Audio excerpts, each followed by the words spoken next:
Every big name touring artist had to start somewhere. And before they got to where they're at, they all had these hopes and dreams and assumptions on what tour would be like. However, was it what they expected?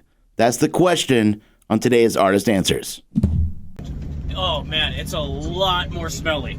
I didn't think it was going to be as smelly as it is. What about you, Richie? What do you think? Yeah, going out with the boys camping. Yeah, it's cool, man. For me, going out before, I used to think it was like, oh, it's this crazy glamorous life. But now all we do is smoke weed backstage, eat Domino's, and drink beer. So it ain't everything you think it is. And the truth is, I never expected that touring as a musician was a job anyone could do. So I was just blown away that I was like, wait a second, you get to play shows and hang out and have fun, and the next day you get to do it again. And then the idea that you can even make a living doing that was even a further off dream. So I've always taken touring as something that comes as it comes and feel very lucky to have the opportunity to do it. And I still don't take it for granted. You have to take time to smell the roses. We get to tour the world and see great bands every day as our job, and it's pretty cool.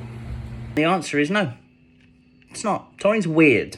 Sometimes it's fun, sometimes it's not fun. I think before you get started touring, you've got all these expectations. You think it's going to be rooms filled with people singing every word. It's just going to be a lot of fun all the time. Just one big happy song and dance. No pun intended, maybe pun intended. But the reality is it's a lot harder than people realise. I think there's, sometimes you'll turn up, there's no one in the venue. The venue's empty. Maybe there's 2 people there. It's happened. It's sad. It's really sad. I try not to remember those shows. And some nights you turn up and the room is filled with people and they are singing every word and it is the best night of your life. And then some nights are really fun and you get to see friends that you haven't seen in a long time and you get to travel the world and that's really exciting. And then other times you're sad and you're missing your wife and your kids and your family. So really it's a sort of give and take relationship that I have with touring. It's really, really tough. But at the end of the day, one of the greatest things in the world is stepping foot on stage for that hour each night and having that connection, that one-on-one time with our fans when they turn up. As I discussed, sometimes there's no one in the room. But when they are there, it's one of the greatest feelings of all time. And I wouldn't trade it.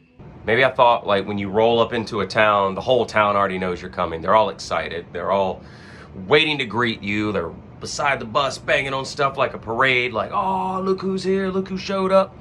Throwing the local indigenous flower at your feet of that town, greeting you with all kinds of praise. And well, turns out half the time nobody knows you're even coming.